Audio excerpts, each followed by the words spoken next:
Hello, good morning, everyone. Morning, Doctor. Good morning, Good morning, Doctor. Doctor. Yeah, okay, Good morning, Doctor. Good morning, Doctor. okay. I think almost all are here on the online. Huh? What we're going to do today is we will. Okay, I see the comments on manual attendance. I take note of that. We just please send your name and your metric number, please. Yeah.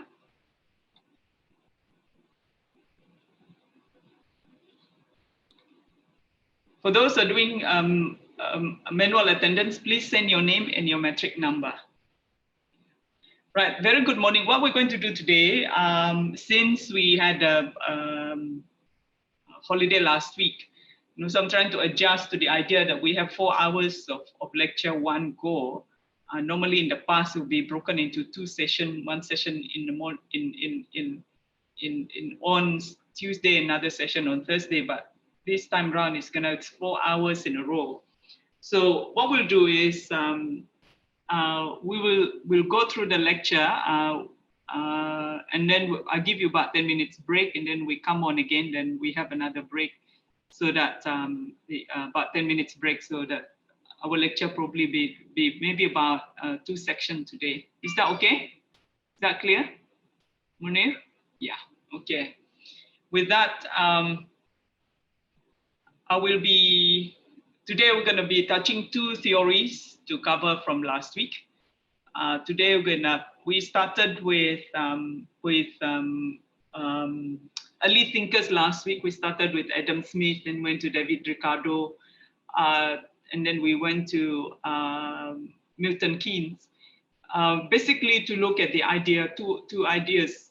One is the role of the free market, yeah, in free market leading to the growth of commerce, perdagangan, yeah, and not only internal commerce but also worldwide commerce or perdagangan that you see. That is why you see what they call, if you look at the global context, the historical perspective, you take the historical perspective, that is why you see Christopher Columbus went to the US, and people travel, the Portuguese, so market, it's nothing new. A lot of people, the comments that we see are comments out of ignorance and don't quite understand what the history behind it. So basically saying, I mean, it's just like, that is why Malaysia is also adopting the same principle that we try to protect our own industry.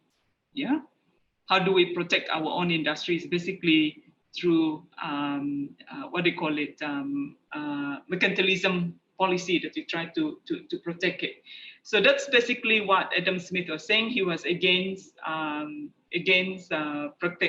protectionism policy, against isolation policy, and free trade should be given liberty to do whatever it is. But the crash 1929, 1930, yeah, that led to America coming up with a new disposition. They pulled back, came up with protectionism policy based on Keynes' notion of government-centered approach to development. Planning start coming in, notion of planning coming in, and then that led to, that becomes so prominent, becomes more important perspective after the World War II or during the World War II in rebuilding Europe.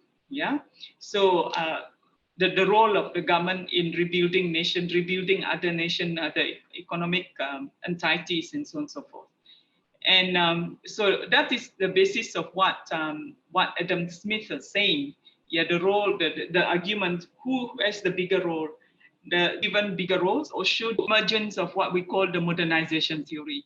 So today we're going to be looking at from Adam Smith, we go and we turn now to what we call modernization theory. I think the host, let me get to the host here.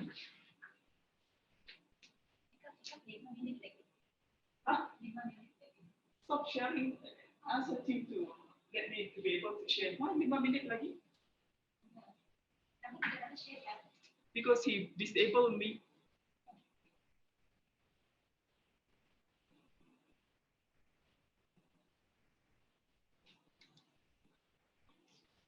I'm trying to share a screen here. Let me sort this out first.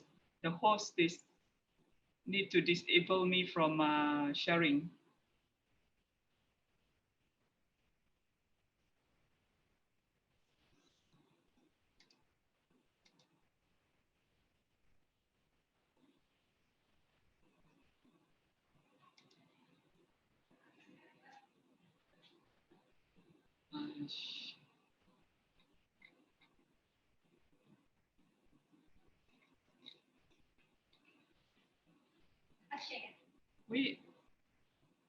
I'm trying to.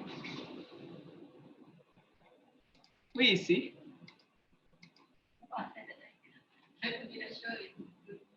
Mana dia?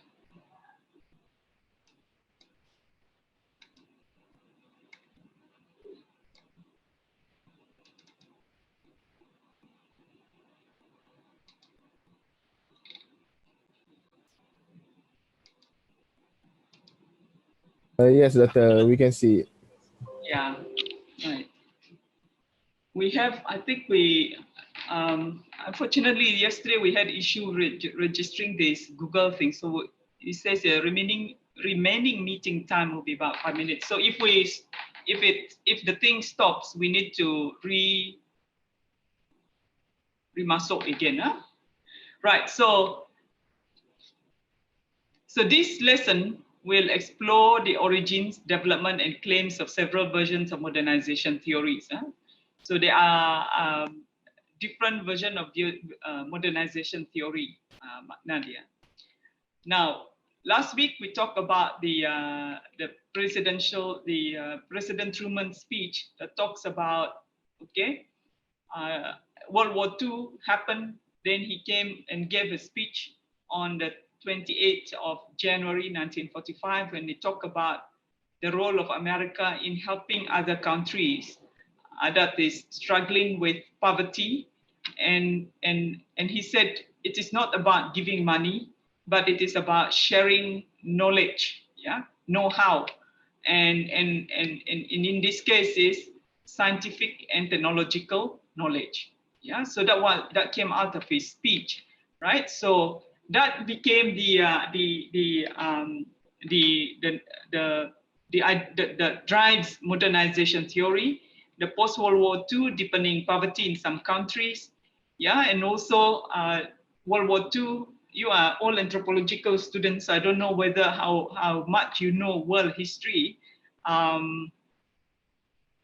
From bipolar to multipolar, the Cold War is basically the world was divided into two by two superpower. One was USSR, the other was USA, right? So Cold War ideological competition from communism. So this became a very a good for the ground for modernization theories to emerge. Right, so it's also as a result of increasing unrest in some countries, and the idea is the main idea is the reason for the unrest is basically because of socio-economic problem. Yeah, so all that above pose a threat to capitalism and especially the US. So that raised the question, right? Okay, which is the best way to develop a country? Should we adopt capitalism, meaning the role of free market, but not just free market in the sense of free market, total free market, but also with intervention by the government in it, with limited intervention by the government, right? And Milton Keynes talks about three things: the government can invest. Secondly, they can enforce financial policies, and thirdly is to control the wage labor or something like that. So So that has posed a threat to capitalism and especially the US. Now, this raised the question, how to develop nations? How to develop nations again, right? So this has led us to the development of modernization theory, yeah? Especially how to develop nations after World War II. Yeah? The theory has not been attributed to any one person. Instead, its development has been linked to American social scientists in the 1950s. Now, I put up a video on eLeap that talks about where this idea comes from Max Weber, and then was popularized by Tucker Parsons in Harvard University, right? So there are two notion of modernization theory, two versions. Capitalist version of modernization theory, which is mainly by US economists and policymakers. If you look at President Truman's speech from 1945, and then the other version is Marxist theory of modernization theory. Yeah, we'll see later on what Marxism theory talks about modernization, development. But what is modernization theory? Modernization theory used to explain the process of modernization that a nation goes through as it transitions from a traditional society to a modern one. So it describes the transition process. And then when it describes, it also becomes prescriptive in the sense that it gives, is not only describing, dia bukan hanya menghuraikan, tetapi dia memberi penerangan tentang bagaimana sesebuah negara itu perlu menjadi maju. Yeah. So for a country to be seen as modern, it has to undergo an evolutionary advance in science and technology, which in turn would lead to an increased standard of living for all. Yeah, so it will increase the standard living for all. Why evolutionary? Yeah, kenapa tidak secara mendadak? Now, the evolutionary notion came from the work of have you heard of Charles Darwin? Yeah? The work of Charles Darwin in Cambridge University. So Darwin maintains that organisms have been produced through the long, slow process of change. Ricky, are you talking? I can't hear you.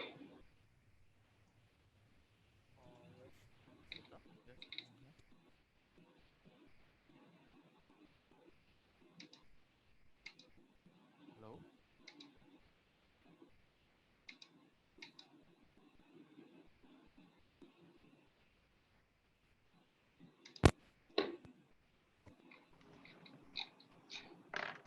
Can you there's something sorry about this.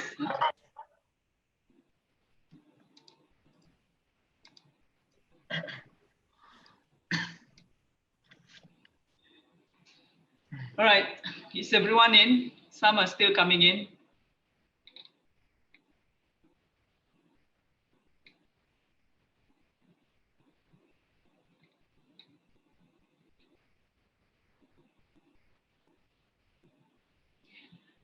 So we're going to do this a couple of times like this. We try to get a longer. I have to use Zoom because some of you have sent me email to that you prefer Zoom than WebEx. That's why we resort to Zoom today. Otherwise, on WebEx we can have longer period, longer classes, mainly because that's the system that is supported by UNIMAS. And tried to register a Google account yesterday for longer period. But anyway, we'll sort that out, right? Is everyone here now?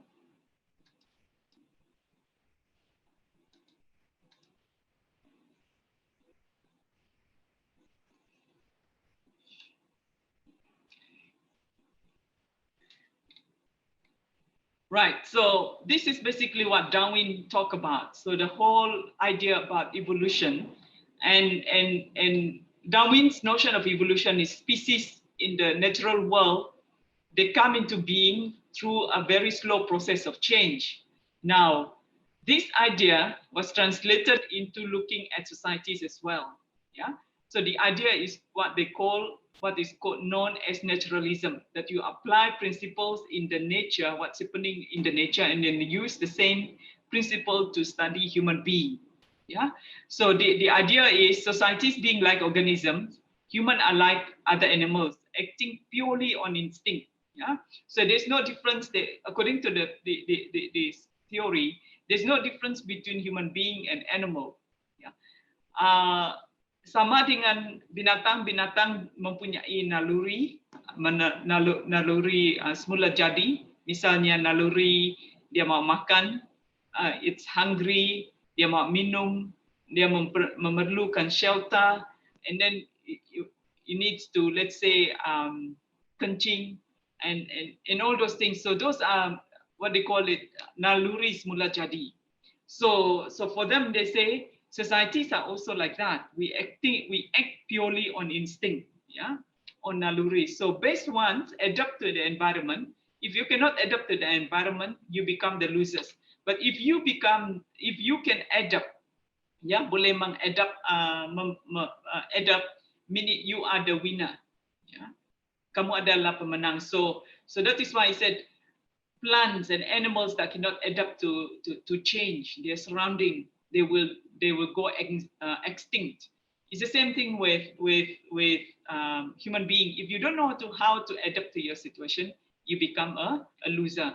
You, in this case, he said you remain traditional.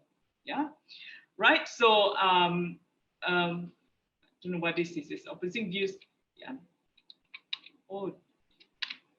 Right, so that has become the basis for modernization theory, the basis of that society moved from one place to another place, so from one stage to another stage. There are two opposing views, as I mentioned earlier. One is capitalist and Marxist. The other one is a Western version and a present-day version of modernization here.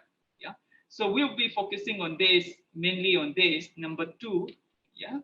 So capitalist versus Marxist, early theories were greatly affected by the political climate between the United States and the Soviet Union, right? So on and so forth. I will come back to this later on. I want to go to this. The capitalist version of modernization theory, that as nation develop, economic development and social change would lead to democracy, right? So basically that is what the end product is. It must lead to a political system that is called democracy, where people's voices are protected, people's interests are protected. Yeah, so that the economic development and the social change, the main product or the end product must be democracy. You must always remember that, because Marxist theory later on, the end product is what? Yeah? It's a classless, it's what they call a socialist society, where it is classless and stateless, right? So democratic system is the end product of capitalist version of modernization theory. So many modernization theories of the time, such as Rousseau, argue that when societies transition from traditional societies to modern societies, they would follow a similar path. Semua, yeah, they follow a similar path. Now, so there are, his idea influenced different what they call theories of growth. Number one is linear stages of growth model. Number two is special dimension models of development. What is the linear stages of growth model? Yeah, we look at it. This is an important in 1950s and in early 60s. Remember, World War II ended in 1944. Yeah, 1945. President Truman gave the speech. So 1950s modernization theory based on capitalism capitalist system became very popular. At the end product should be a democratic system. Yeah, so it's primarily an economic theory of development, whereby it suggests a process of development as a series of successive stages of economic growth through which all countries must pass.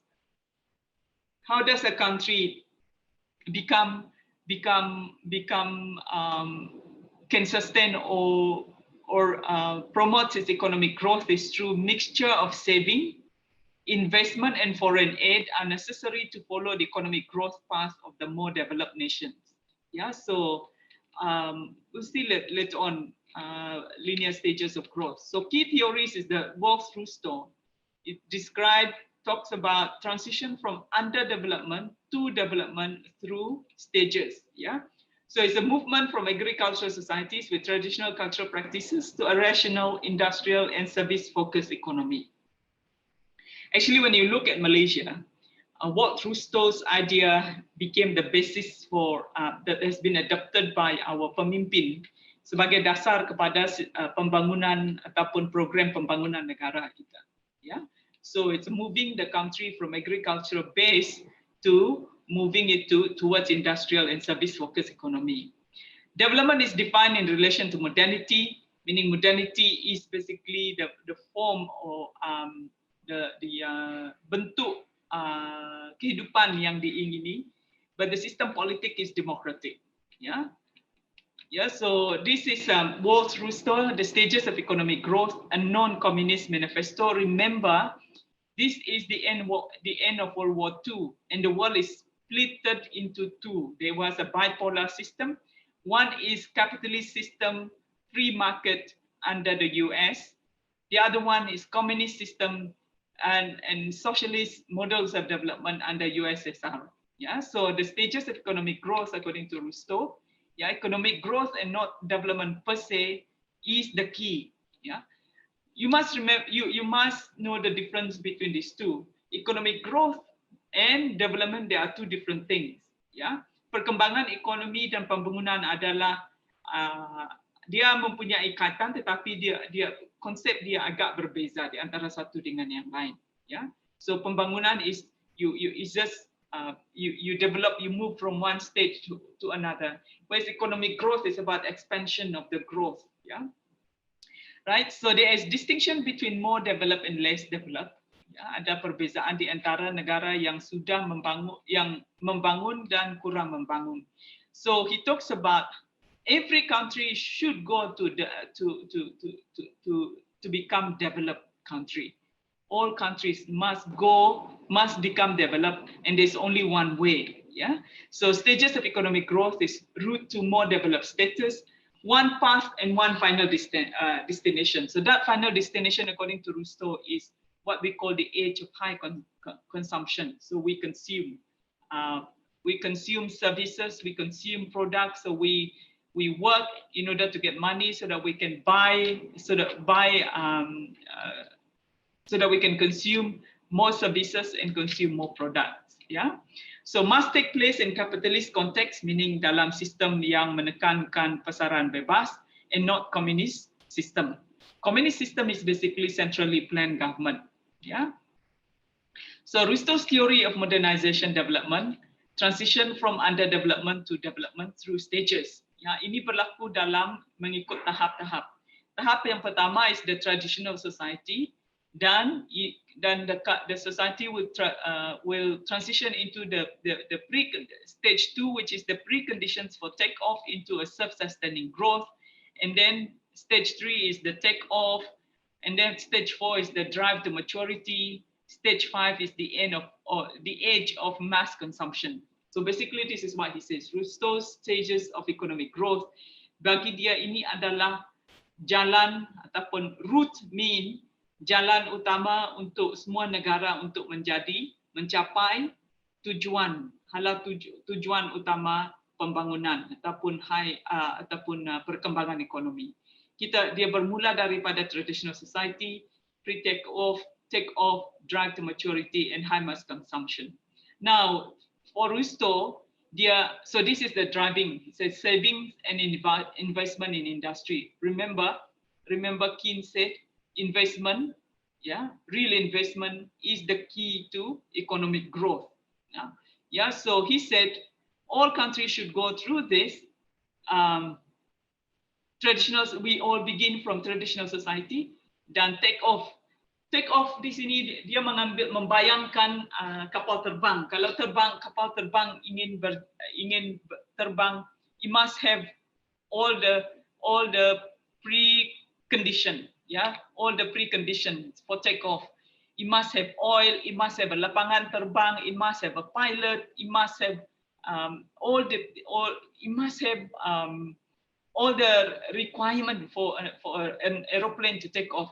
Even if it has a good pilot, but without oil, you cannot go. Even if you have oil and you don't have the pilot, you cannot take off. So, and even if you have both, if you don't have the aeroplane, you cannot take off. Yeah? So it requires certain precondition for any economy to take off. So for him, it is savings and investment industry. Yeah. So all society must have this in order for semua negara mengikut tahap-tahap ini untuk mencapai high mass consumption, right? So this is what they call the Western models of development, right? So again, this is what he says, Rusto's evolutionary ladder of development, it's the economic factor. Yang pertama, traditional society, ya, ciri-ciri dia is poverty, kemiskinan, primary production and traditional values. Yeah. So poverty here, dia melihat, of course, there's no income. When you talk about poverty, there's quite dia melihat kepada income sini, ya. So the notion of income. The preconditions for takeoff, the West assist development through aid and industrial investment, right? So preconditions untuk naik tangga. Yang ketiga, take off high economic growth and investment in infrastructure begins in, let's say, lapangan terbang, jalan raya, pembinaan jambatan, yeah. So these are investment in infrastructure, in building, in schools, in government buildings. So that is basically taking off. Then the drive to maturity, economic and cultural factors lead to increasing prosperity for all, yeah. And then after that, he said the age of high mass consumption. So that is the highest once you reach here, meaning you become a developed nation, right? So semua negara bagi dia mesti mengikut arah tuju ini. There is only one way, one path to the one destination. So these are the preconditions for takeoff. Yang kedua tadi, ya, yang stage yang kedua. What are the, for us, for Malaysia, for instance, preconditions for takeoff? What are the requirements for us? Right. So agriculture moves toward market orientation beyond subsistence. Yeah. Then transportation and other social infrastructures must develop. The school system, the jalan raya, the transportation system must be developed. Yeah, for us to take off. So strategies of development necessary for take-off, mobilization of domestic and foreign saving to generate sufficient investment to accelerate economic growth. Remember tadi, ya, the role of investment semakin adalah sangat penting, ya, savings and investment. So investment in certain economic sectors can create investment opportunities in other parts of the economy to ensure self-sustained growth. Yeah, you need to reach a point of self-sustained dulu before you can go to maturity. This will then lead to growth and drive to maturity and high mass consumption stages. So that is what Rusto say, yeah? Right, so Rusto's stages of development are traditional and agriculture-based society, preconditions for takeoff characterized by an abundance of entrepreneurial activity. Takeoff is a period of rapid economic growth. Maturation is economic development slows to a more consistent rate. Mass production or mass consumption is a period in which real income increases, right? So that is basically what Rusto is talking about. That is his idea of linear stages of growth. Now, there's another group of thinkers, also modernization theories. For them, rather than moving from one stage to another, they look at structural change. So theirs is more horizontal rather than vertical, like what they call Rusto suggested. So Michael Tudaro talks about structural change models of development. This is about a gradual shift over time along particular path from rural subsistence agriculture to an industrialized manufacturing and service economy. Right? So actually, if you look at Sarawak, this is basically a more befitting theory to describe what's going on in Sarawak. It is more structural. Yeah, it focuses on the mechanism by which national economies shifted from rural subsistence agriculture to a more modern, more urbanized, and more industrialized. Yeah, industrialized in here is manufacturing and service economy. So it focuses on the mechanism, whereas in under Rusto, it is more kind of like, he talks about it as more like an evolutionary pattern. Countries must change. So the key theories is Arthur Lewis, Arthur Lewis. So Lewis on development, he said it conceived, underdeveloped the economy as dualistic. Now, remember Truman's speech, it talks about, before this, the world never heard of developed countries and underdeveloped countries and undeveloped countries. In his speech, he came up with two different countries in the world: those who develop, those who are not developed, and those who are developed supposed to be developed. Now, for Lewis, he said, yes, it's true, the countries in the world are divided into two, developed and underdeveloped. But he said, underdeveloped countries, there are two systems, not only one system. Now, this is what he called the dualistic nature of underdeveloped economy. Number one is the traditional rural subsistence agriculture.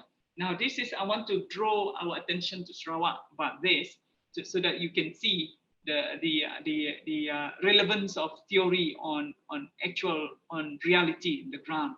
Now, he talks about the dualistic underdeveloped country places. Now, let's say in Sarawak, you look at, let's say, because we are talking about modernization theory. Let's say we take modernization theory looking at Sarawak, and we take Arthur Lewis' idea.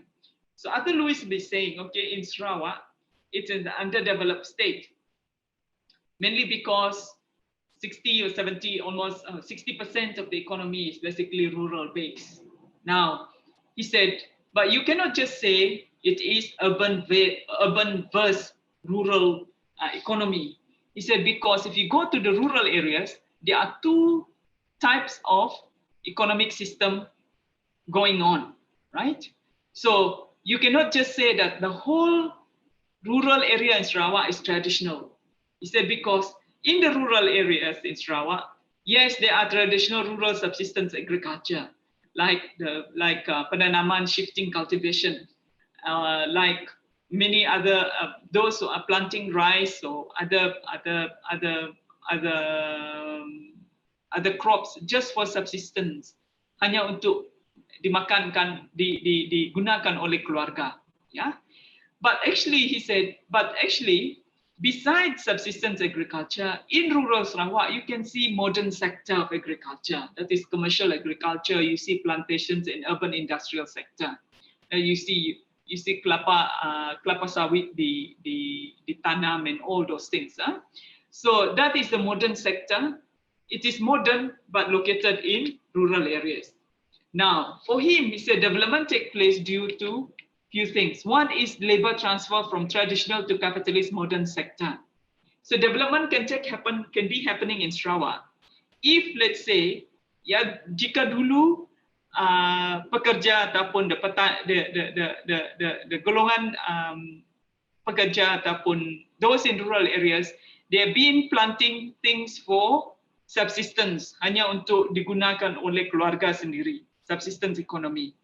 But if these same people transfer from traditional to modern sector, let's say gunakan tanah yang sama, they just change the tanaman from penanaman padi kepada, let's say, tanaman kelapa sawit, right? So becomes that sector will then attract more employment to come and move into that sector. So as more employment coming in, the sector become bigger. So then you begin to open more land for growth to happen. Yeah. So that is basically what Arthur Lewis is saying. So to me, Arthur Lewis' model is quite relevant to what we see here in Sarawak at the moment, with the cropping up with the extension of kelapa sawit. Even if you go up to very, very rural places of the jungle, you're bringing the urbanization into the rural areas, right? So Right, so that is how Lewis said, then how then countries can develop modern sector. Lewis advocates foreign investment. Government should encourage foreign companies to invest their capital into domestic industrial development through what he called industrialization by invitation. Yeah, so you give special invitation to big companies to come and invest their capital into domestic industrial development through industrialization by invitation. So this is what's happening in Sarawak at the moment. You look at development of the Highland Development Agency, you look at SCO, you look at big what they call it, prestige projects going on, or even the development of the different hydro lakes in Sarawak. It is mainly by encouraging foreign companies to come and invest, invest in Sarawak. Yeah? So eventually will benefit the modern industrial sector through increased wages. Wage become constant and at 30% higher than wage in rural sector, where there is zero marginal labor productivity, remember? So as the wage goes up, it attracts more employment. So when it attracts more employment, it expands the sector, through wages. So basically, what you must remember, you must know that what Arthur Lewis articulated in 1960s, 1950s, 1960s, when he came up with this, is quite new that time. And Arthur Lewis he's from the Caribbean and went to England. So when he put up this theory, it was quite unusual, quite unheard of in those days. So it was a groundbreaking work. Yeah. Now the other models of development under modernization theory based on capitalist system is what we call special dimensions model. Tadi structural models of development. Before that was linear stages of growth. Yeah. So we are touching now. We're going to the third one, which is special dimension models of development. This model suggests that development has both social and spatial dimension. Yeah, development benefits are also meant to spread to different regions. Besides trickling down to the poorest, it must also spread vertically, not just horizontally. Yeah. So Hirschman argued that spatial unbalanced growth was a desirable part of the development process. Industrialization to be specially concentrated in growth pole, which would act as foci for economic development. The benefits of growth poles would spread and degree polarization would eventually reduce. Now, what it means here, I hope you understand when I say spatial, it talks about space, ruang, It talks about space. Space means, the space means Kuching space and Kota Samarahan. It is vertical. It's vertical. There's a space. Ada ruang apa itu? I can't even find a good relevant term for it in Bahasa Malaysia. Space between the two places, right? So pembangunan itu tidak happen without space. It happens on geographical place. Yeah. So for him, development is not just about trickling down like what Rusto is saying from up to below or from below to up, but he said it must also happen vertically. Yeah. So he said as one center of development increasingly become developed, the impact will spill over into surrounding area. Yeah. So this is what the growth poles. So the center becomes the foci for economic growth. Now here, I take for example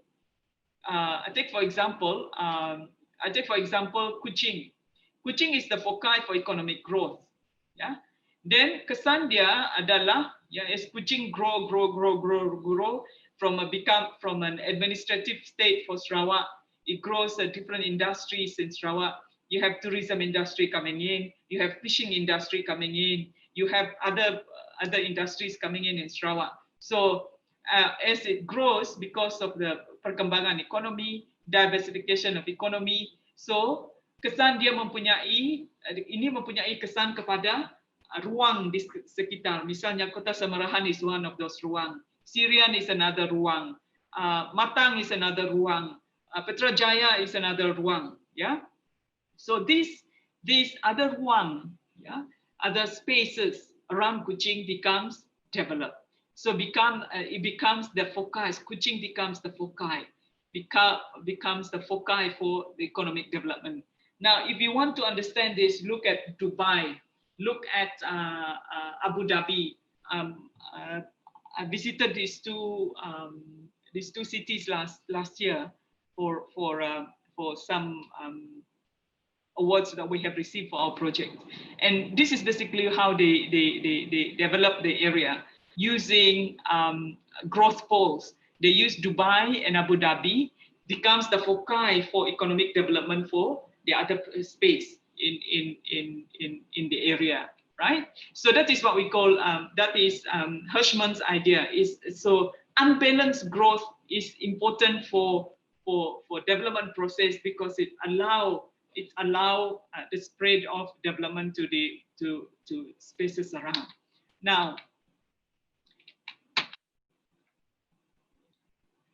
Now, idea Hirschman ini dipersetujui oleh Gunnar Myrdal in 1957, tetapi dia kata dia disagree special polarization would automatically be reversed once economic development reach a certain deep level. Dia kata it's not something that evolved naturally. Yeah, they disagree. It evolved naturally. He believed that once a region started to grow economically, people, resources, and finance would be drawn to that area, so contributing to further growth. Then he said this would leave other areas depleted of dynamic people and resources to contribute to development known as backwash effects. At the same time, he believes that some benefits may extend to neighboring regions through spread effects. So therefore, state intervention is needed to reduce spatial inequalities. Let's take again the story of Kuching, right?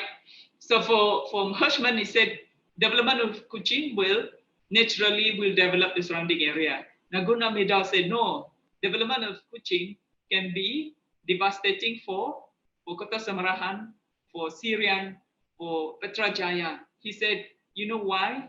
Because it will absorb people and resources that is in Kota Samarahan, that is in Sirian. Kuching will absorb it. So this is what he calls backwash effects. Now, but at the same time, he said, but we need to ensure that neighboring regions, we need to ensure that Kota Samarahan will gain effect from the development of Kuching. So how do we do that? He said through state intervention. Again, Keen's idea. State should come up with a policy. State here means the government need to intervene in order to reduce the inequalities between the two spaces. That is why UNIMAS is here in Kota Samarahan. When UNIMAS was first mooted, the location for UNIMAS was supposed to be in what they call in Santubong area. Beautiful site, right? Now they say, oh, we need to develop Kota Samarahan. So they decided the state government policy is to make Kota Samarahan as the center of all tertiary institutes in Sarawak. That is why you have UNIMAS here. Actually, UITM dulu adalah location dia across the river near Petrajaya. That is why UITM is relocated here. That is why Maktab Perguruan it's located here. That is why you see all these different training centers are here. Yeah. So Kota Samarahan becomes a training center for Sarawak. That is the idea. So that's the state government was first built here. All the surrounding here adalah jungle. We were all in the jungle, and there's only one road coming to Kota Samarahan. We all have to travel through Batu Tujuh because there is no other road, and there's only one road.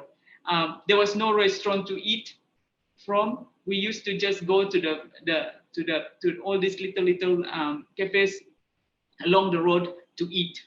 Yeah. So, but when UNIMAS was built, then you see the values of land goes up, went up, and then you see housing area developed, and then you see all the shops that you see around that you now can see just outside the campus. So it is basically what we call Kota Samarahan is basically a university camp, a university, what do you call it, university town, right? So everything is revolved around UNIMAS, right? So that is what we call special dimension models of development. Now, another theorist came, Samuel Huntington, now today very famous. He is a professor at Harvard. He said, argued that social mobilization, economic development were driving forces behind modernization. It increased social mobilization meant that and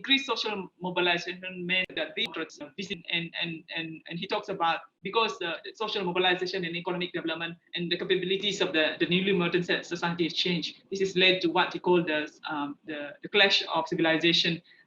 You should read his book on that. So Samuel Huntington. So social mobilization and economic development are the forces basically behind modernization theory. Remember, which is very different from the other theories earlier. They talk about investment, they talk about foreign aid. So, but for Samuel Huntington, for modernization theory, modernization to take place, it requires social mobilization, it requires economic development. Yeah. So social mobilization means individuals and societal groups must change their aspiration. Economic development means capabilities of the newly modern society would change. So this will lead to democratization. Remember, the end product of modernization theory, dia ada political product dia. Political product dia adalah democratic system. Right? Democratic system. That is why the US is a proponent of capitalist market economic system and democratic political system, which is quite different from what's happening. So if you're watching, following the U.S. election today, you look at the system. Don't focus on Trump and Biden. Look beyond that, because those two persons are representing two different systems. Yeah, Trump is basically standing for democratic system, a political system that is based on democratic system, and a market system that is based on capitalism. Whereas Biden is pushing for what we call socialist models of development.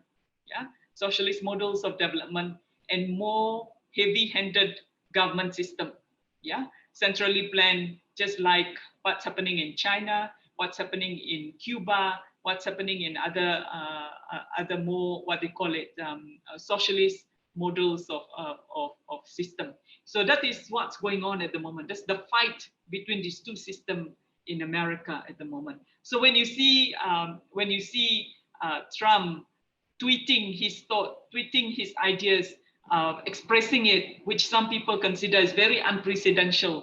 Basically, what he's saying is this is a free economy, free country. So that is the basis of what behind. So it's a two different system going on in conflict through this, in conflict through this. Can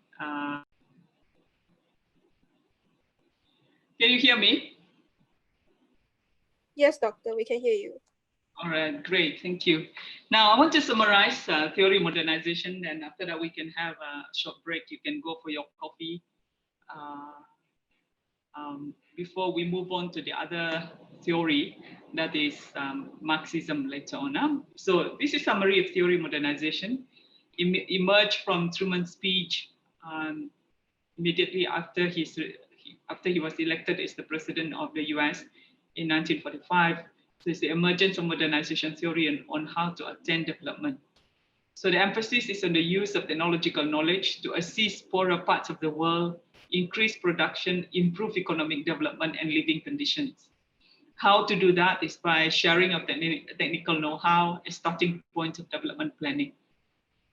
And it is a single path of progress to development and modernization. So as you see, that linear stages of growth, special models of development, structural models of development, the three types of models of development that we have seen. Yeah, under modernization theory, these three types are quite prominent. Now, Samuel Huntington, as you've seen earlier, he came up with the idea of mobilization theory within modernization theory. Now, under modernization theory, why certain countries are not developed, why certain countries are developed? They say this is because some countries have not modernized. It seems to be the result of internal factors such as poverty and inadequate culture. Ya, budaya yang tidak sesuai untuk menyebabkan sesebuah negara itu membangun. Right? So inadequate culture. Now, let's look at the Marxist theory of modernization. They theorize that as nations develop, they adopt a communist approach to governing, such as eradicating private property, would end conflict, exploitation, and inequality. Economic development and social change would lead developing nations to develop into a society much like that of the Soviet Union, right? So that is basically the Marxist theory of modernization. Although the Marxist and capitalist versions of modernization held opposing views, both views held that in order for developing countries to modernize, the countries needed assistance in economic development and social change.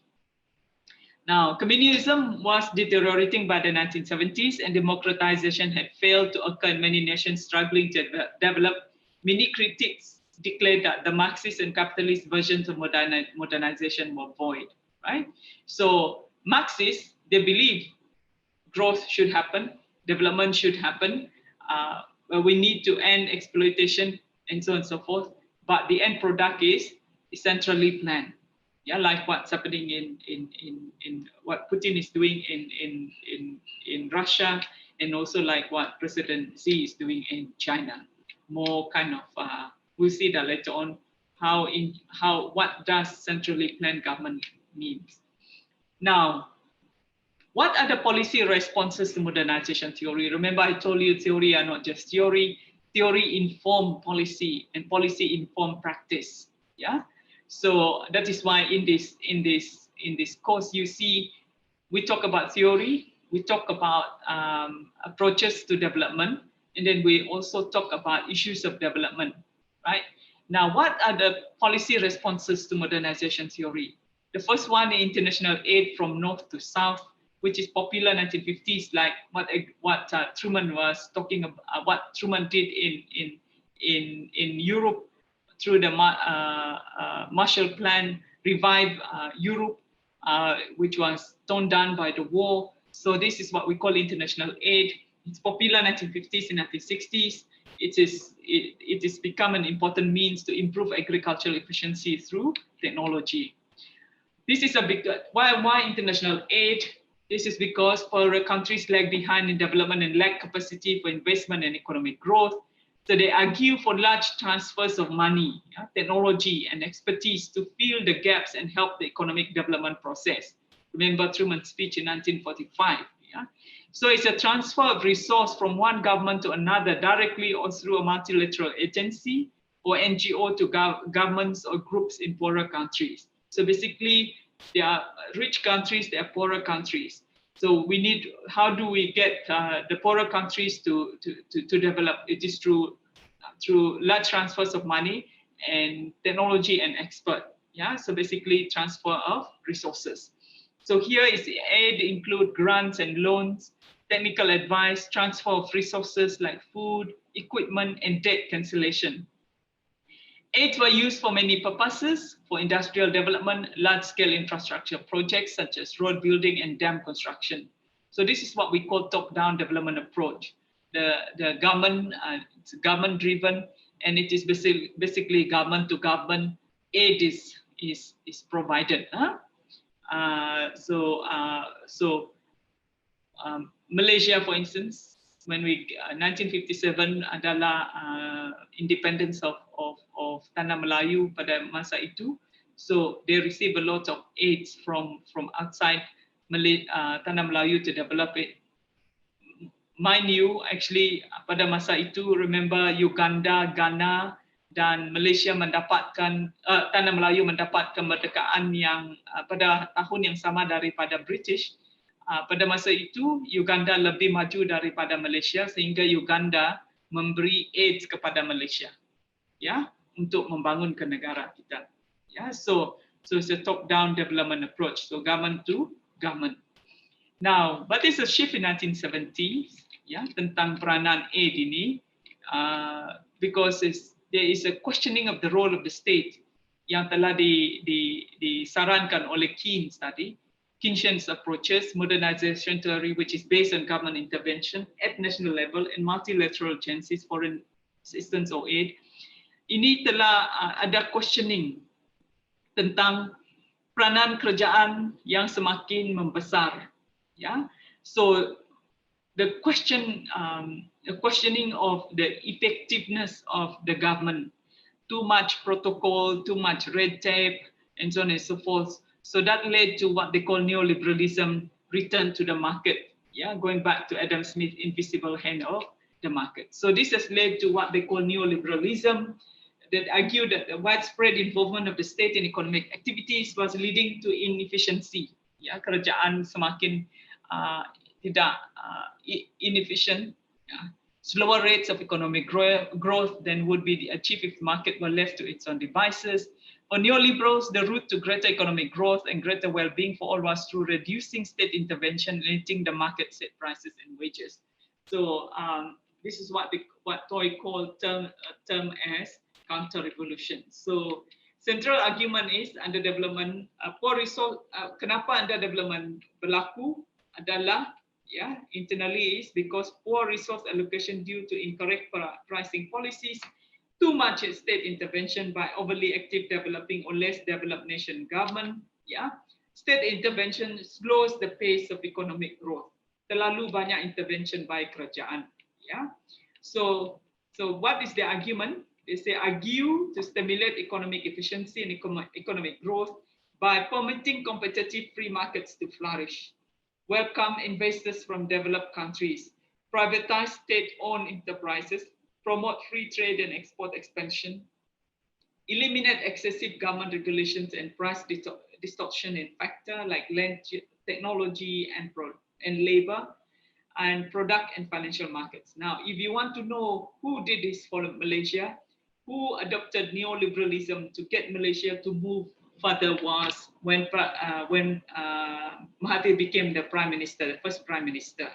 Yeah, this is what he adopted, basically neoliberalism ideas to change Malaysia from agriculture-based industry to become manufacturing industry, and now we're trying to push Malaysia to become a service-based industry, right? So what he did was he permit competitive free markets to flourish. That is why he put, ada free trade zones like Penang, like Labuan, and all those. So he put those as free trade zones. Then he welcomed investors from developed countries. Privatized state-owned enterprise, misalnya Malaysia Airlines used to be owned by the government. It becomes deprivatized, yeah, and many other systems was privatized, including the train system, and eliminate excessive government regulation. So good examples is UK under Margaret Thatcher in 1979, USA under Ronald Reagan in 1981, and also Malaysia under Mahathir when he became the prime minister. I think the first time become prime minister is about 1984, 85, 83. Yeah. So ini adalah alternative for Keynesian approaches. Question Keynes punya idea that everything must be done by the government. So this has led, one of the reasons why there is questioning is also because of debt crisis. Many nations of the South unable to pay interest and repayment of amount borrowed untuk bayar hutang, relationship between income coming in and going out, balance of payment. Remember, under modernization theory, linear stages of growth, and all the three models of development, one of the criteria or preconditions for taking off is basically dia mesti negara-negara itu mendapat aid, bantuan daripada negara asing, right? So in the end, but actually that leads to eventually can lead to debt crisis, crisis hutang. Kena from aid, because if negara-negara kaya ingin memberi bantuan, dia ada jumlah they don't give, I mean, initially they might give you for free, but then you need to develop your country. You need more money. So therefore, countries used to borrow money from banks, borrow money from countries that are rich. So when they borrow, ini membawa kesan kepada debt crisis because they cannot pay back their hutang. Southern countries borrowed from northern government to fund infrastructure and development schemes, but heavy borrowings to sustain high economic growth, but many projects fail or are not implemented. Ya, ini masalah leadership. Private banks provide loans on fixed terms. So dulu if just the World Bank and IMF memberi hutang, tapi sekarang ini private banks they become important. They give loans at fixed terms. Debt service payment can only be made with foreign exchange and export earning from commodities. Dan harga komoditi kita menurun di 1970s. So ini telah membawa kepada debt crisis.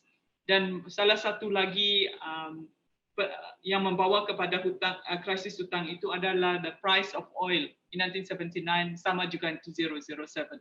So ini membawa kepada what we call the private capital flight, estimated to about 200 billion between 1976 and 1985. Investors moved to safer countries. The developing world spent 13 on debt repayment for every $1 it receives in grants. So debt crisis can also occur just by the value of developing. I will explain this later on in the sense that countries are not able to pay their debt, yeah, because harga minyak meningkat, harga pada masa yang sama, harga komoditi menurun, misalnya Malaysia, yeah. So debt gets too large to generate any benefit. So and also foreign exchange ketika itu, most loan to the third world have to be paid back in hard currencies. You know, I hope you know the difference between hard currencies and soft currencies. Yeah, so US dollar, Japanese yen, these are hard currencies. Pound sterling, yeah, whereas Malaysian ringgit, for instance, is a soft currency. Its values can fluctuate in the international market. So there's a severe balance of payments problem as commodity prices plummet turun secara mendadak, crippling the poorest countries' ability to repay foreign aids, foreign debt. So ini membawa kepada global recession ketika itu 1980s. So there's a loss of confidence in southern countries' ability to repay, causing private international banks to cut off their flow of new lending. Misalnya Soros, all these guys, they are big billionaires. They used to loan money to countries to build their infrastructure and so on and so forth. Now they are not able to pay. So these people who owns those private banks will not give new money to lend. So untuk dihutang. So ini membawa kepada capital flight. Capital flight di sini adalah, I hope you know, adalah what they call investors, ya. Investors in bahasa Malaysia adalah pelabur. Pelabur, they bring their money out of a country or out of a region because they have lost confidence. Yeah, so the debt has crippled many developing countries. Yeah, often based on loans taken out by prior rulers and dictators.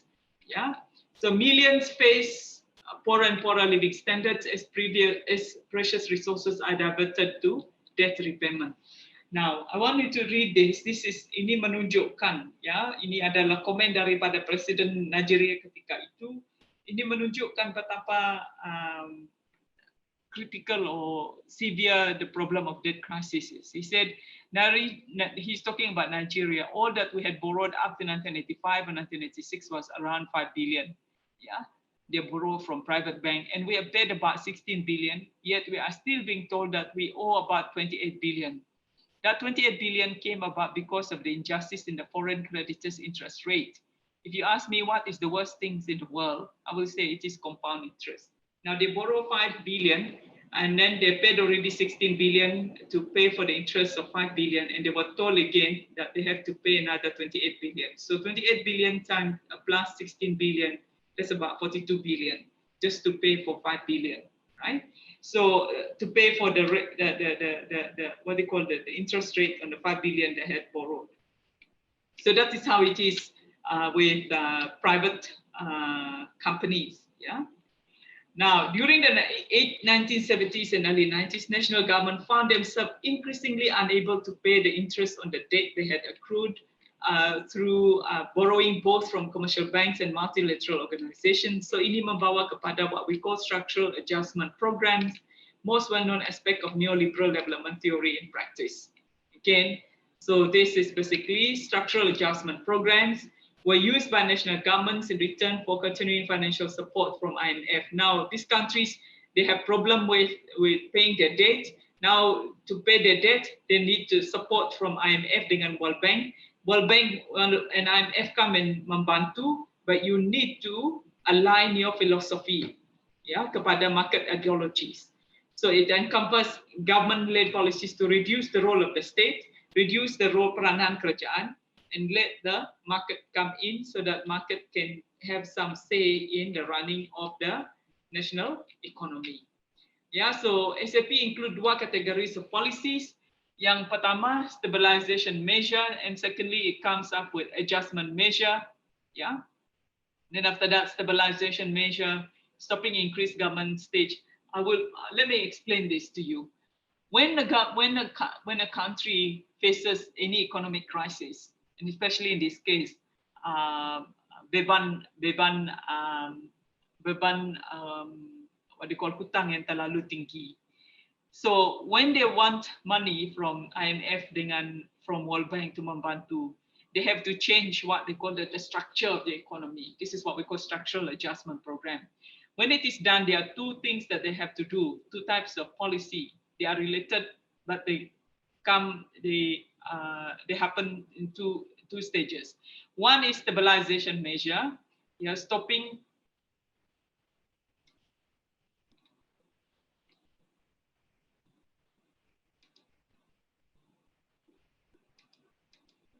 Hello. Hello. Yes. Suddenly you all disappear. One is a stabilization measure. It stopped what they call a government. It stopped increased government wages, cut back on government expenditure. Right. Remember when Pakatan Harapan took over the government, this is basically what they were trying to do. Number one, they were trying to stabilize the economy, stop the government sector wages, and then cut back on government expenditure. And then after that, after the stabilization measure, they come up with adjustment measure. Once economy stabilized, adjustment are introduced for longer term changes. So this include opening national economy to foreign investment, reform tax system, and privatization. So ini akan government income will maximize, and greater efficiency and growth will take place. So that is basically what structural adjustment program is all about. Now, good examples are structural adjustment programs are the Asian miracles, the experiences of the East Asian nations in 1960s, 1990s. Ini telah membawa kepada high levels of economic growth and improvement of living standards yang telah berlaku di Japan, the new industrialized countries, the Taiwan, Hong Kong, Singapore, and South China. In 1980s, for us, 1980s was Malaysia, Indonesia, Thailand, China, and Vietnam.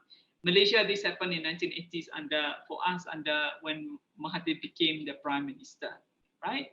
So that requires structural adjustment program. What is the Asian miracles?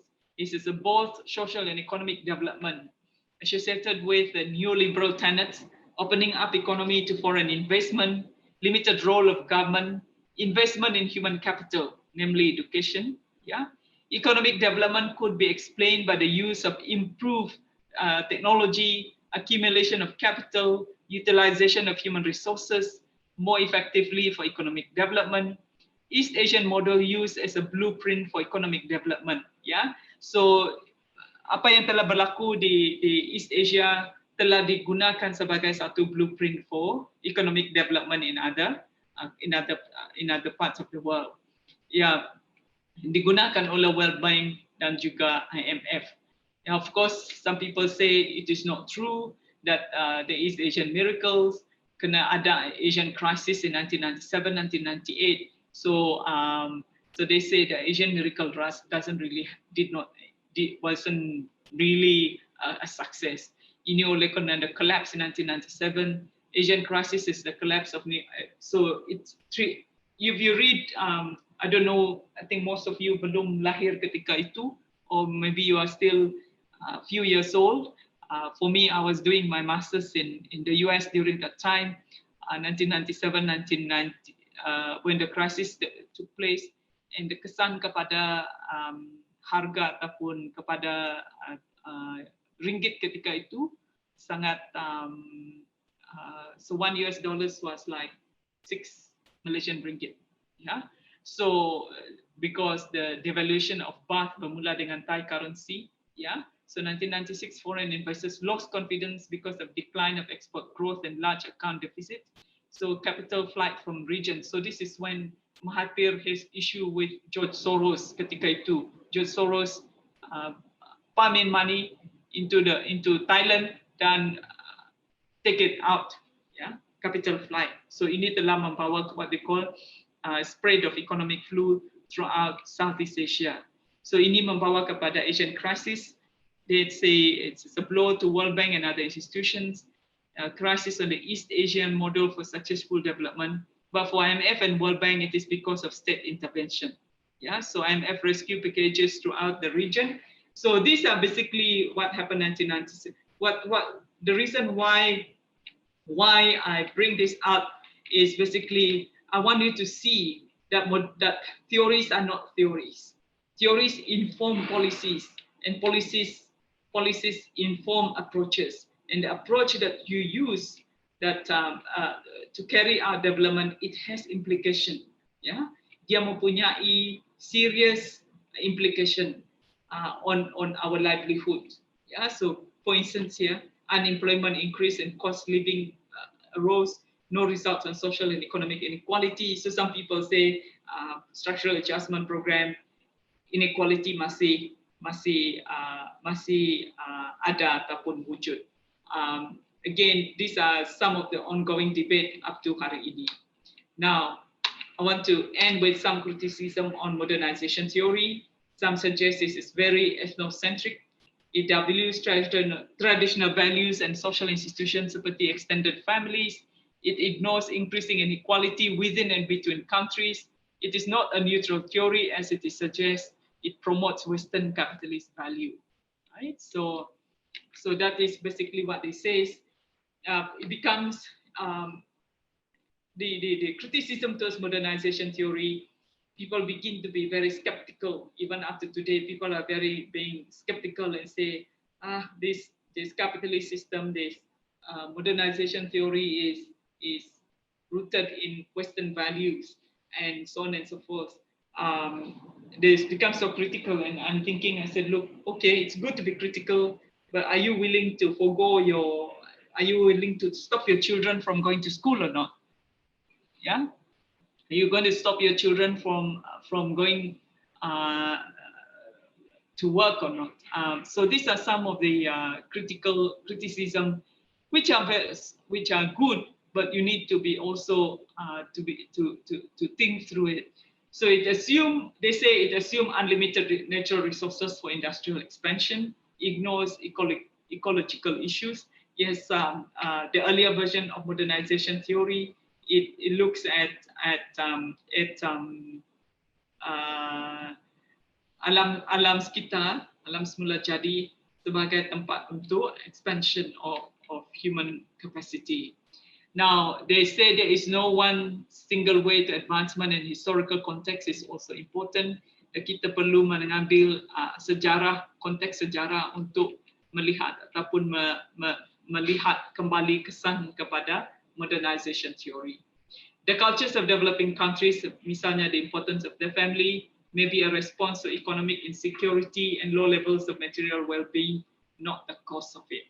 Yeah, because they say modernization theory kata kalau sesebuah negara itu tidak maju to cope with the tenets of the theory itself. Now for others, they say no, actually if there is insecurity, the family becomes the place for people to run to. Yeah, so that's basically criticism of modernization theory and the tenets of modernization theory. That is basically modernization theory, and this is on ELIP, and I hope to this lecture is recorded. I will be uploading it so those of you can revisit it again. Yeah, the lecture.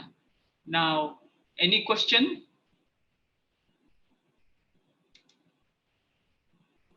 Yes, doctor. Yeah. For this, I have a question on the spatial dimensions model that you mentioned just now. So for that model, can I apply this model on how it's going on in the KL and Sarawak as well, or in general the West Malaysia and the East Malaysia? Yes, that's very. You can take KL Kuala Lumpur as the foci of economic development, and you look at kesannya kepada you can look at it from the regional perspective, from Kuala Lumpur and the effect kepada all the other states, including Sabah and Sarawak. Yes, you can use that. They're special models of development. Yeah. Okay, thank you. That's a very good question. Yeah. Any other question?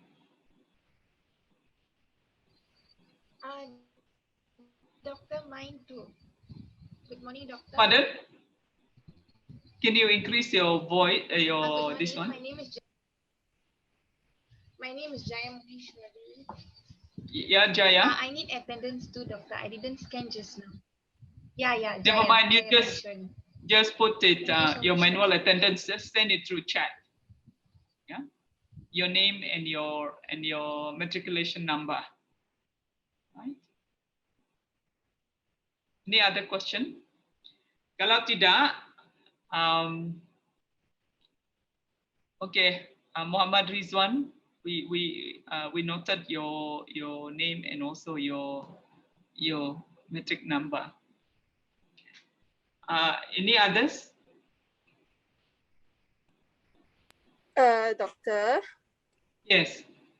I have a question, but I'm not sure if it's related, but I'll ask. If it's not related, you can just tell me. So I'm interested to know that like for now, China has a very interesting pattern of economy. For example, like they have a very strong amount of government intervention in their market, yet their market and economy is still growing very strong until that they have actually been considered as one of the very strong powers in the world right now, and they have enough resources to actually influence and invest on many of other developing countries, for example, like Malaysia. So how do we see that? Is that like a pattern or an emerging form of maybe like a new theory or a new form of government and the market base, the balance base of economy? No, I mean it's not a new model. I mean it's just that's the you'll see later on when we talk about later on we'll be talking about Marxism and where it's leading in terms of the what they call the bentuk kerajaan yang if let's say tadi saya katakan under modernization theory bentuk kerajaan adalah demokrasi, isn't it? Under Marxist theory bentuk kerajaan adalah centrally planned, the idea of communism and stuff like that. Yeah, so kerajaan dia menjadi everything is centrally planned. If you look at China, for instance, that is why I said if you look at China, the kerajaan is so strong that they even govern how a husband and wife should live how they should. I mean, they even govern policies in your bedroom that you cannot have more than one child. That is basically a strong government intervention, right? So it's the same thing that they are using, the same method for expanding China's market or influence throughout the world. Now, the difference between, I mean, I've been to Africa, the difference between what's happening with expansion of China and, let's say, Western countries in other parts of the world. Now, you see, remember Truman's speech is saying, our interest is we expand, yeah, our economy through technological know-how. We share it with the poorer country. We share the scientific knowledge. We share our technological innovation so that they can overcome their poverty. Now, if you look what China is doing at the moment, if you look at the system they are implementing, they bring their own people. They are not interested in training the local people. They bring their own people from China to come and, let's say, build dams or the road. They bring the material from China to become the material for building. You understand what I'm saying? They are two different. It is because their system is different from the other system, the capitalist system. Yeah. So that is what's going on at the moment. So that is why in the end it's creating a situation. Okay, if they don't develop the human resource here, neither do they develop the material that they use for building the roads here. Meaning you'll be constantly depending on the source, both for your human resource and both also for the product that you use and the services that you need.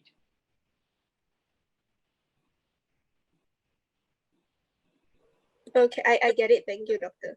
Yeah. So that is why it's very, that is why in this class we are not. You need to look beyond what is the theory behind. Let's say a bridge is being built. Okay, you drive over the bridge. You try to understand what is the theory behind that bridge and why the bridge is built. Where did the technique comes from? Where did the technology comes from? And who controls it? If you need to service the bridge, who is going to service it for you? If you have issues with it, kalau dia rosak, who is going to service it for you? Do we have people here in Sarawak that can service it? Or do we have to fly engineers from somewhere to come and service it? Yeah, I was in Bakun doing some research the other day for consultancy work. We were there. There was no water in the longhouses. Yeah, so for 2 days we were there. We even have to bath, mandi dengan air daripada mineral bottle water. Yeah, minum dari situ juga mandi daripada itu. Then you are surrounded by a lake of water lebih besar daripada Singapura. So when we did the research and they said, okay, look, then you have all these big rivers. So we went to check with the water system. They said, kenapa tidak dapat berjalan? Yeah, mainly because they say no one has been trained to manage the system. So when the system was down, Haikal, when the system is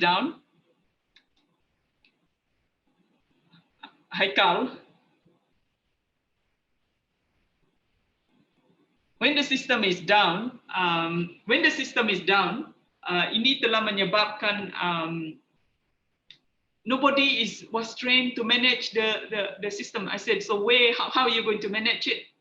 They have to they have no water for 2 weeks, and the hospital has no water because they have to wait for an engineer from Kuala Lumpur to come and manage it. So that is the difference. There are two different systems operating. Whereas if you look at the principle behind the capitalist system as proposed by Truman is the scientific knowledge, the technological knowledge must be shared, meaning it must be transferred. That is why they pour money into human development. Yeah? Human development, capital have human development, meaning so that the local people can manage, can have control over their technology. Yeah, so those are the things. So when you it's important. That is the purpose of this project. When I said you now understand what is the theory behind a development project, behind a development, any development planning or development initiative? All right, that's a very good question.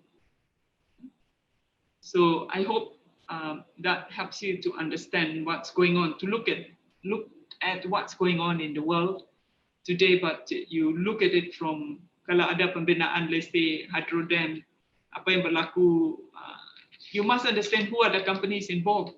Apakah polisi dia orang? Yeah. Do they believe in top-down approach or bottom-up approach? Are they sharing the knowledge, know-how with the people that they are, the community that way the bridge or whatever it is their focus? The self-interest is to work less but at the highest wage. Yeah. So mereka ni, the capitalists and the worker, these two groups are locked in mortal combat. Yeah. They're always arguing. And at the same time, the capitalists compete with each other. So the successful capitalists get richer and richer. Yeah. And the capitalists yang gagal will fall down into working class, become working class. There are two classes, the working class and the bourgeoisie. So the workers become more and more exploited by the remaining capitalists. They get poorer and poorer. So this is basically what happened. This is in Russia. People are queuing up just to get bread. In those days, they need to get bread. They need to queue up. They need to queue up for fish and so on and so forth. So they get poorer and poorer. How would these basic ideas shape Marx's perspective of development? Yeah, his idea of development. Marxist theories of development. Marx's theory of development bore similarities to linear stages models of development. Ya, sama dengan apa yang telah dinyatakan oleh Rousseau, that every society, every country yang mau develop, it must move from one stage to another. Dia bersifat linear, ya, satu arah saja. To the point that the country that is more developed industrially only shows to the least developed the image of its own. Ya. Apabila, so let's say, meaning makna ini, negara-negara yang kurang membangun adalah cermin kepada negara-negara yang sudah membangun. Ya. So it's a mirror of negara yang membangun about 50 years ago. Dan negara yang membangun itu sekarang adalah mirror kepada negara yang kurang membangun, where they're heading. So they are the image of its own future and also the image of the past. So Marxist theories of development, ya, perbezaan di antara Marxist theories of development dengan yang lain is similar. Is the end point is similar to linear stages model of development, urban and industrial life. The difference is political and social terms. In linear stages of growth, the idea is it is more of economic theory, but Marxist he also include political and social terms. Yeah, socialism, communal ownership rather than private ownership. Individual works according to their abilities and would be provided according to their needs. Yeah? So dia bring in social and political ideas into the mix. That is not just about economy. Right? Walaupun the underlying infrastructure or the underlying tenet is basically the economy. So basically, he said the end product of modernization is communal ownership rather than private ownership. Remember, free market talks about private ownership, but here is talking about communal ownership. And then you are given to you, what is ever given to you is according to your needs, and your contribution is according to your, yeah, tell him to just sharing. Huh? Thank you. All right. Okay, so that's the difference. Yeah. Sama arah tuju, tetapi the difference is dia bawa idea politik dan social di dalamnya, included in. Okay. So similar to linear stages, so every society mengikut Karl Marx go through 6 stages of history. Rousseau talks about 5. For him, it is 6. Stage 1 is prehistory. where the economy is self-sufficient, but nomadic hunters and foragers. Yeah, talk about the nomadic group. Yeah, the second stage is primitive culture, which is extended to families and tribes. Agriculture began to bind people to specific territories. Exclusive territories become extensive. Number 3 is feudalism or Asiatic. Feudalism in Western societies is based on agricultural production organized around large estates. The society is divided into those who own production and those who do not. Yeah. So this is basically the production can be technology. Production can be technology based. It can be seperti tanah and so on and so forth. In especially Western society, it is based on tanah, yeah, on land. And there are two in Europe under the feudal system. There are two types of class. One is those who own land, those who do not own land. Those who do not own land will then give their labor to those who own land, so that they can work on the land and live on the land, but by being workers to the landowner. Now, he said there are two types under feudalism. The three stage, the third stage. The other one is the Asiatic. The Asiatic is a different classes dominate economy and centralized control of technologies in Eastern society. If in Europe it is about controlling of land, he said in Asia it is about who control the technology. Misalnya, he looked at the system in Java, for instance. Yeah? Yes, it's important to own land untuk menanam padi, but actually yang lebih mempunyai kuasa adalah the person who know how to control water into the farm, yeah, into the sawah padi. So the person who control technology, yeah. So and the fourth stage according to Marxism is capitalism, which is industrial revolution and growth in commerce because of urbanization. Yeah, so the dispossessed peasants will stream into cities. They own no resources except their own labor. Yeah, so they become capitalists by accumulation of wealth, right? So again, they work into factories and then they move into urban areas. There they become capitalists.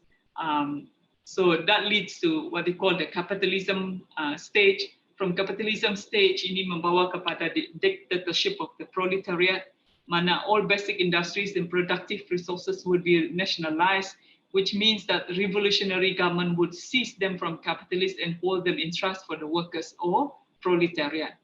Yeah, that is why when you see when you see on the streets in the US, they talk about revolution. This is what they're trying to do. Yeah, under the Marxist stages of development, right? So the next stage is to reach communism or socialism, which is the highest stage of economic development, where basic human needs and wants will be met from each according to his ability to produce, to each according to need. So communal ownership of means of production by state or the people. So di sini, when you reach here, remember its basic tenet is destinasi ya paling tinggi untuk communism or socialism adalah ya untuk mencapai kepada satu tahap with communal ownership. Everyone share everything that you own. Yeah, so you become living in one is from each according to his ability to produce. So you get from one person, and then you give to a person who needs it. If you are good, what they do is, if your ability is to produce, let's say banana, yeah, that is the best you can, and you are a very good banana producer, and the other person is a very good let's say membuat kasut. So we live in a communal. You live together. You function together. So I become the best banana producer, and you become the best kasut maker. So if you need kasut, if I need kasut, I get it from you. If you need banana, you get it from me. Yeah. So that's basically communal ownership. Yeah. So from each according to his ability to produce, to each according to his need. Yeah. So this is basically how the stages. So also talk about linear stages of growth. Yeah. So but his is lima. Yeah, and his is more of an economic theory. But here this is about a system, right? A system, a political system is an economic system as much it is a social and political system, right? So right, so he said how people move from one stage to another is through what he calls social conflict. So each stage ada two classes, and then the conflict between the two classes will move the society from one stages to another. And for Karl Marx, capitalism system stage is very important to lead. Without capitalism system, you cannot move into socialism, right? And without this, you cannot get. And how do you move here is through conflict, and that conflict is what he calls revolution, right? So revolution. So linear stages growth is talking about evolution, natural growth. And here you're talking about revolution. Yeah, there's a conflict that caused the movement of from one stage to another. Yeah. So Marx said that eventually the workers will rise up in revolution against the capitalist class. So a new communist society will be created. Right? So Marxism on communism. Marxism holds the view that as capitalism has succeeded feudalism, it too will be removed by socialism, followed inevitably by a classless society which governs itself without a governing class or structure. Yeah, this is the Marxist idea of communism. Of course, if you look at around the world, whether it is the ideal system, that is an ongoing debate at the moment. So the backstory is what is making this possible? Yeah, how is this possible? How do you explain this thing economically, right? So this is basically the foreground, the foundation. He said, what is making all this happen? He said, it is because societies are always made from two parts. Ya, ada dua bagian. Setiap society, masyarakat ada dua bagian dia. Ya, yang pertama, bagian yang pertama is what he calls the foundation, the basic. The base is like the foundations of a building. Marxists say, yeah, the economy or the means of production is the base. Yeah? So the economy is the basis, is the fundamental. So the economic system is the fundamental. The political system and the social system adalah berasaskan kepada the foundation here, the base. Yeah. So here and the other, this is the base, and the other part, there are two parts, right? The other part is what he called the superstructure. The superstructure is the rest of the building which is built on the foundations. The superstructure means all the other parts of society, the culture, the state, the education. So the education system yang ada, bentuk kerajaan yang ada, bentuk budaya yang ada adalah berasaskan kepada sistem ekonomi dia. Kalau sistem ekonomi dia bersifat sosialis, so ini akan dibayangkan pada sistem politik yang wujud, sistem sosial yang wujud. Ya? So the economics, the base is determine shape the superstructure. So asas itu yang membentukkan yang di atas. Ya? Asas. So the foundation is incredibly important. It shapes the superstructure. So the base superstructure, this is what we call the base superstructure model. This is the base. Ini asas dia. Ini adalah superstructure dia. Right? So the base superstructure model. Right? So social control in capitalist society is achieved through ideology. Yeah? So this is the superstructure. And this is the base. Now, here you have the government system, the school system, the budaya, the agama, the legal system. All these things is what we call, what you see now, the education system. Ini adalah berasaskan kepada ekonomi. Now, the question is, how do you get these people to obey you? Obey this, the base. Yeah? And who control the base? Yeah? Who control the base? And how do you control? Now, so this is where he said, social control in capitalist society is achieved through ideology, ruling class ideology. So ruling class. Now, this is in the capitalist system. Must be ideology. The role of ideology sangat important. That is why the fights around the country, around the world, is basically because of ideological differences. Now, the ruling class, anytime, are always those of the ruling. The ruling idea is anytime and always those of the ruling class. Yeah. So here you look at capitalism.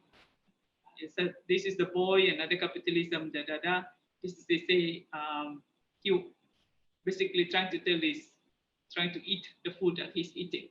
So the working class may suffer from false consciousness, not understanding their true class position. Yeah. So this is, he said, the capitalists are here. They wanted to buy their product, buy their clothes, eat their food, and so on and so forth. And basically, they try to control your taste. That's what he said. Yeah. So, but under capitalism, relationship shift under capitalism. Why? There's advance in technology and humans' ability to exploit and use natural resources. They become more effective and become more complex. So they could characterized by two divisions in society. The bourgeoisie, they own the means of production, and proletariat, they do not own, therefore sell labor to survive. So this leads to a necessary stage towards socialism. It will be overthrown to give way to socialist form of organization and production, right? So that is basically, so necessary stage towards socialism. It will be thrown to give way to socialist forms of organization and productions. Yeah, so the whole theory focused on European development in the 19th century, but has been expanded to other parts of the world, right? In the ellipse, I put this up, Adam Smith versus Marx, the Industrial Revolution philosophers, and you look at two different, the reason why I pick up on this is so that I want you to see how two philosophers look at the same process, same thing that is happening, but they come up with two different analyses. The reason being is because they have two different theories. Yeah. So teori kita mempunyai kesan yang besar kepada pandangan kita kepada apa yang berlaku di dalam sesebuah masyarakat.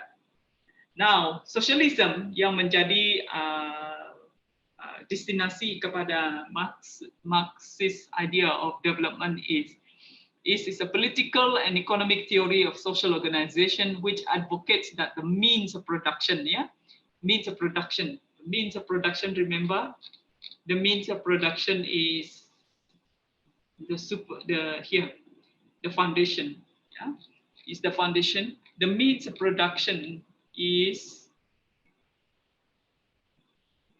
should be owned or regulated by the community as a whole. Yeah? Economy itu, the means of production, the distribution and exchange should be owned by the community as a whole. So communal ownership.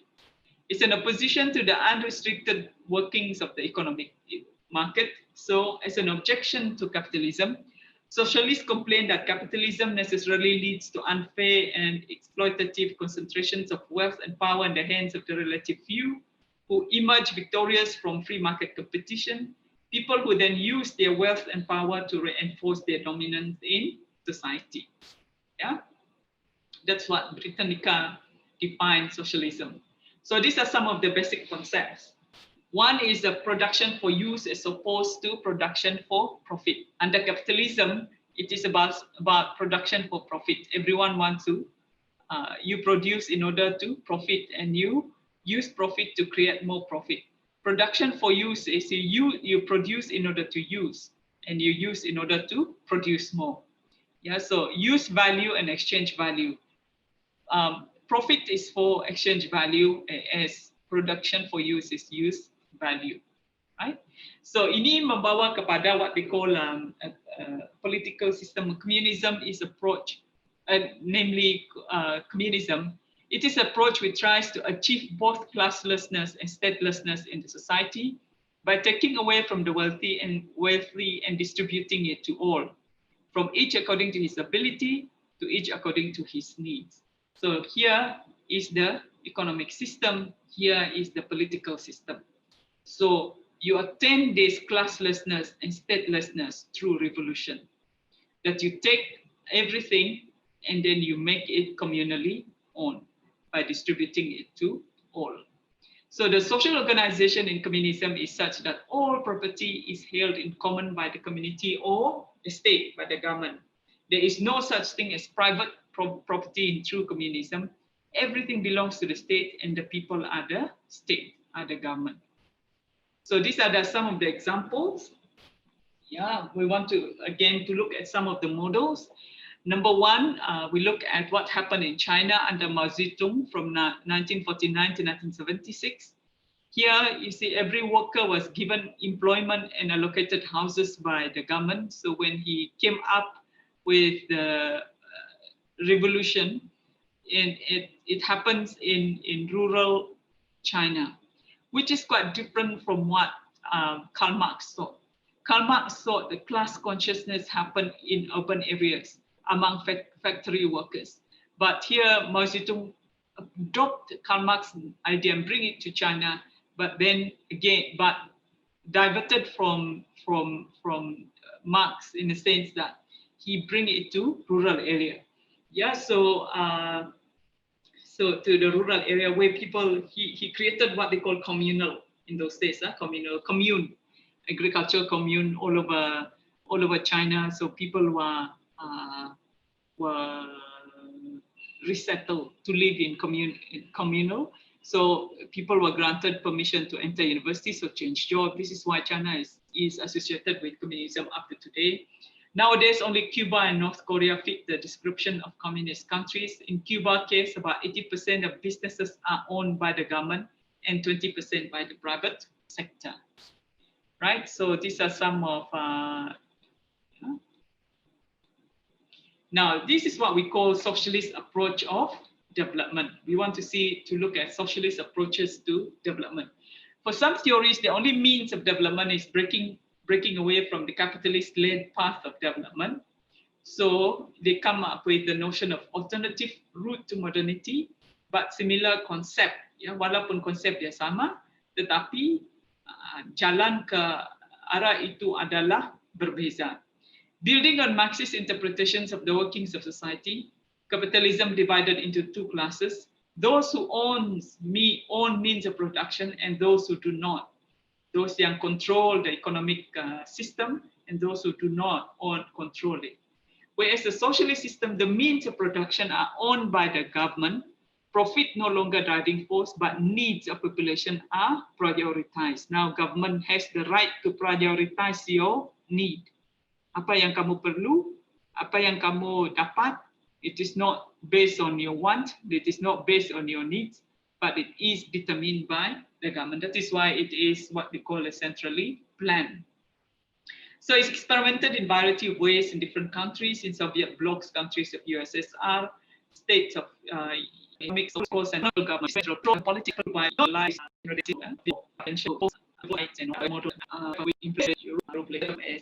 then you have the 40 to 50 years, you have the 30 to 40 years, 20 to 30 years, 10 to 20 years, they have the under 10 years. Yeah, like in Latin America here, some of these countries are experimenting and mixing, like Ghana and